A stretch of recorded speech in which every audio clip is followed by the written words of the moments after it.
किसी जंगल में झल्लन कौवी अपनी बेटी टुनटुनी से बातें कर रही थी। टुनटुनी, ये लो वीडियो गेम, तुम्हारे जन्मदिन का गिफ्ट।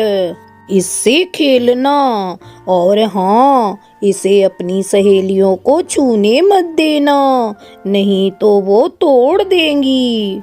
अरे ओ टुनटुनी के पापा, सुनते हो? आप मेरी टुनटुनी के लिए चॉकलेट केक का ऑर्डर कर देना। संडे को है मेरी बेटी का जन्मदिन, भूल मत जाना।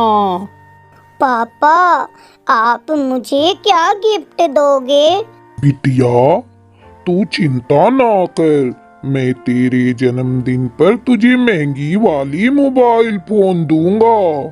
मेरे पापा, मेरे अच्छे पापा, मैं अपनी मोबाइल दिखाकर गरीब पक्षियों को जलाऊंगी।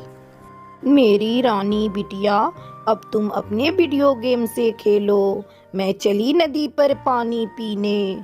टुनटुनी अपनी वीडियो गेम से खेलने लगती है और झल्लन कौवी पानी पीने के लिए नदी पर चली जाती है। वहाँ उसकी मुलाकात टूनी चिड़िया से होती है।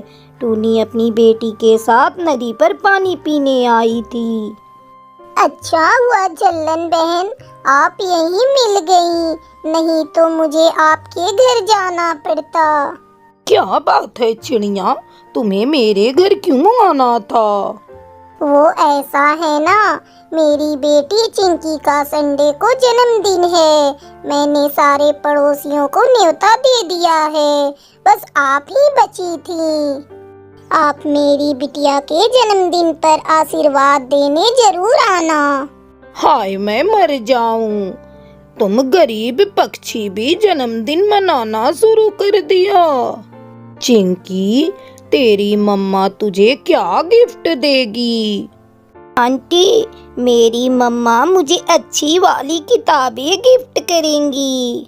हाँ हाँ, मुझे तो पहले से ही पता था कि तेरी मम्मा तुझे कोई बड़ा वाला गिफ्ट नहीं दे सकती।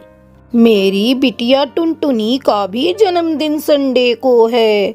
मैंने तो उसे आज ही वीडियो गेम गिफ्ट किया है और उसके पापा उसके जन्मदिन वाले दिन नई मोबाइल देंगे।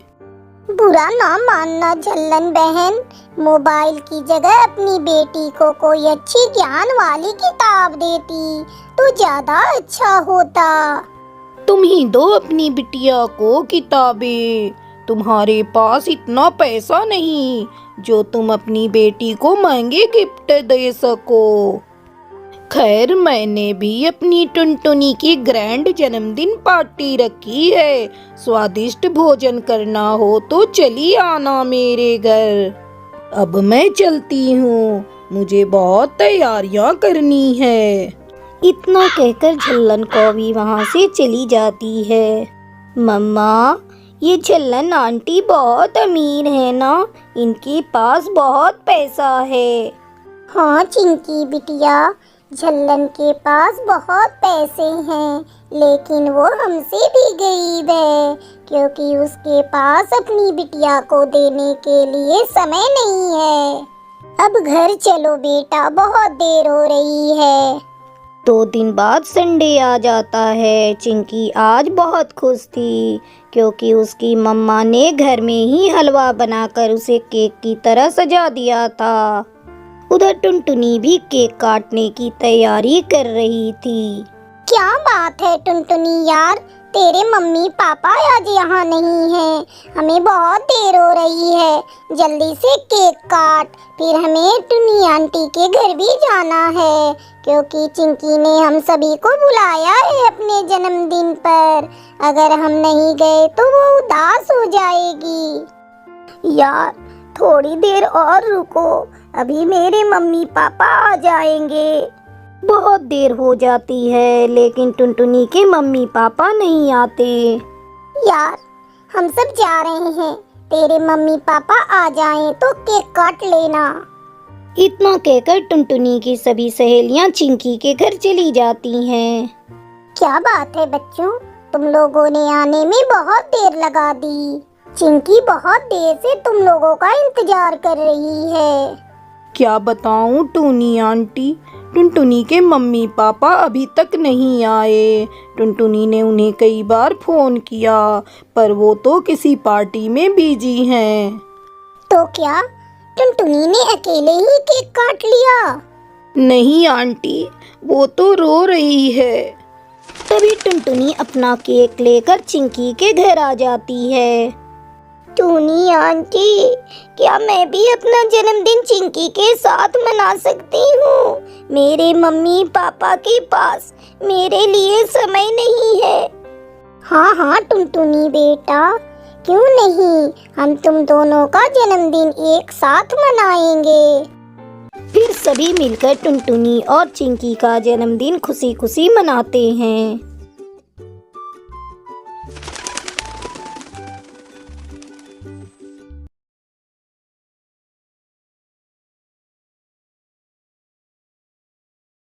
एक घने जंगल में झल्लो कौवी अपने बेटे जुगनू कौवे के साथ रहती थी।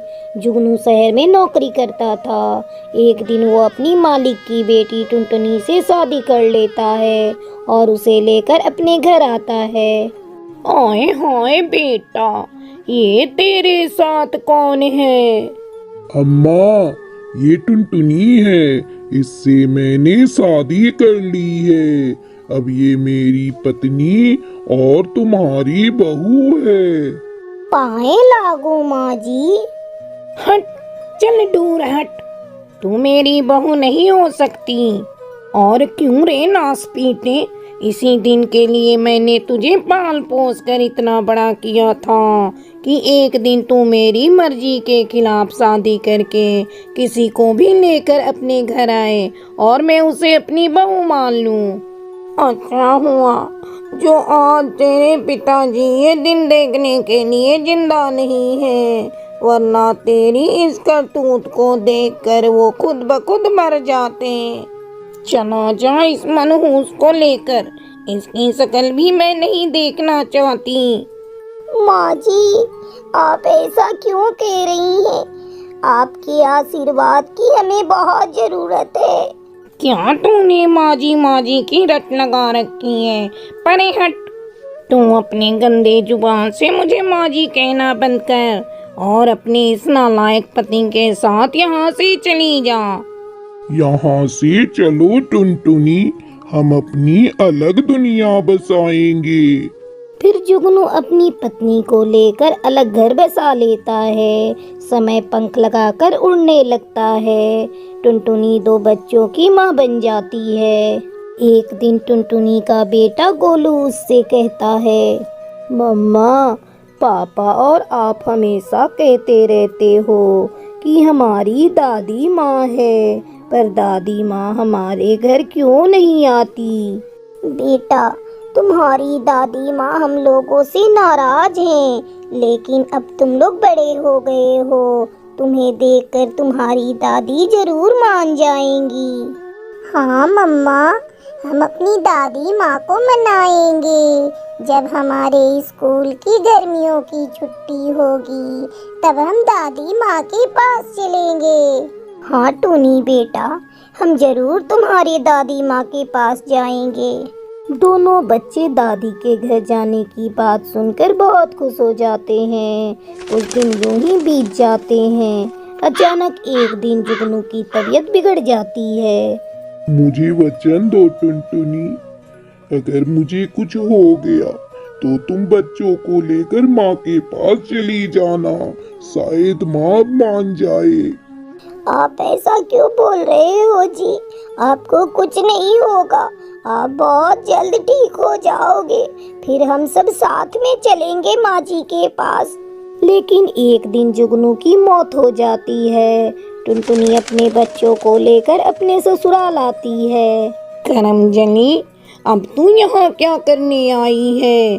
मेरे बेटे को खाकर तेरा मन नहीं भरा जो तू मुझे खाने के लिए यहाँ आई? तेरे लिए इस घर में कोई जगह नहीं, चली जा यहाँ से।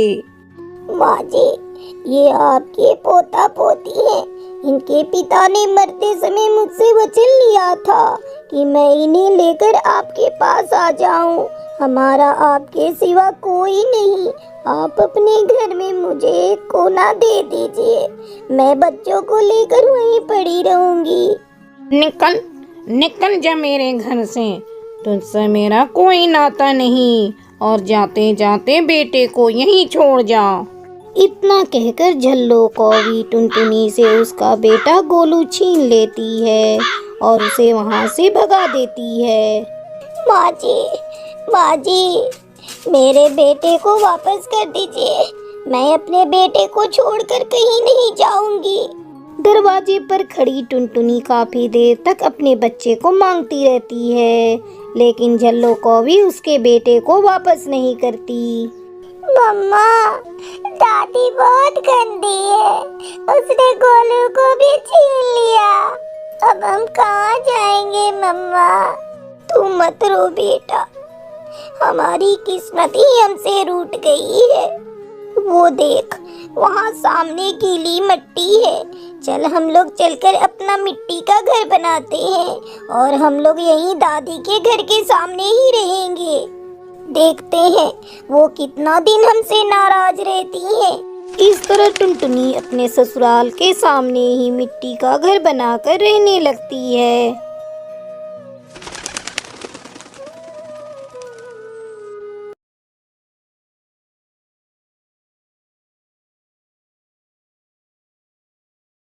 रामगढ़ के जंगल में चूचू कौवा अपनी पत्नी टुनटुनी के साथ रहता था। चूचू कौवा एक मजदूर था। दिन भर काम करने के बाद उसे जो पैसे मिलते थे उसे वो अपने दोस्तों के साथ मिलकर शराब में उड़ा दिया करता था। एक दिन जब चूचू शराब पीकर घर आया तब टुनटुनी उससे कहती है, क्यों जी, कल तो तुमने कहा था कि तुम शराब को अब हाथ भी नहीं लगाओगे, लेकिन आज फिर से पीकर आ गए। तुम्हारी एक बेटी भी है।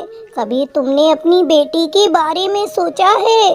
जब चिंकी पैदा हुई थी तब हमने क्या क्या सपने देखे थे उसके लिए। तुम्हें पता है, अब मैं फिर से माँ बनने वाली हूँ। चूचू टुनटुनी की बातों को अनसुना कर देता है और सो जाता है। इस तरह कुछ दिन बीत जाते हैं और फिर टुनटुनी एक और बच्ची की माँ बन जाती है। एक दिन टुनटुनी की छोटी बेटी पिंकी भूख से बिलख रही थी। तुम कैसे बाप हो? अपनी बिटिया बहुत देर से रो रही है, उसके लिए बाजार से थोड़ा दूध ला दो। चूचू बाजार से दूध लाकर टुनटुनी को देता है और उससे कहता है, टुनटुनी, मैं सोच रहा हूँ क्यों ना हम लोग दिल्ली चले। वहाँ जाकर मैं कोई काम धंधा करूँगा और अपने दोस्तों से भी दूर रहूँगा, तो मेरी शराब की लत भी छूट जाएगी। बात तो आप सही कह रहे हैं, लेकिन हम लोगों के चले जाने के बाद घर की देखरेख कौन करेगा? उसकी चिंता तू मत कर टुनटुनी, मैं कोई ग्राहक देखकर अपने दिल्ली जाने से पहले इस घर को बेच दूंगा। ठीक है जी, अगर आपका यही विचार है तो मैं इसमें कोई दखल नहीं दूंगी। तुम घर को बेच दो। इस तरह चूचू अपना घर बेच देता है और टुनटुनी के साथ अपनी बेटियों को लेकर दिल्ली पहुंचता है। तुम लोगों को भूख लगी होगी, यहीं बैठो, मैं अभी तुम लोगों के लिए भोजन लेकर आता हूँ। इतना कहकर चूचू टुनटुनी और बेटियों को वहीं छोड़कर भोजन लेने के लिए चला जाता है। काफी देर तक जब वो वापस नहीं लौटता तब टुनटुनी सोचती है, ऐसा लगता है वो हम लोगों को छोड़कर भाग गए। हे भगवान, अब मैं क्या करूं? अपनी फूल सी बेटियों को लेकर कहाँ जाऊं? मेरे पास तो एक फूटी कौड़ी भी नहीं है। सारा पैसा उन्होंने अपने पास ही रखा था। मैंने तो अपने पति पर भरोसा किया, लेकिन उसने मुझे बहुत बड़ा धोखा दिया। टुनटुनी की दोनों बेटियां भूख से बिलख रही थी। टुनटुनी से यह सब देखा नहीं जा रहा था। वो एक यात्री पक्षी के पास जाती है। माँ जी, क्या मैं आपका सामान उठाकर ट्रेन में रख दूं? टुनटुनी उस यात्री पक्षी का सामान ट्रेन में पहुंचा देती है और उसे 50 रुपए मिलते हैं। पैसे लेकर वो अपनी बेटियों के लिए समोसे खरीद कर लाती है। ये लो मेरी बच्चियों, इन समोसों को खा लो और यहीं पर बैठना। मैं आज से इस स्टेशन पर कूली का काम करूंगी और तुम दोनों को पालूंगी।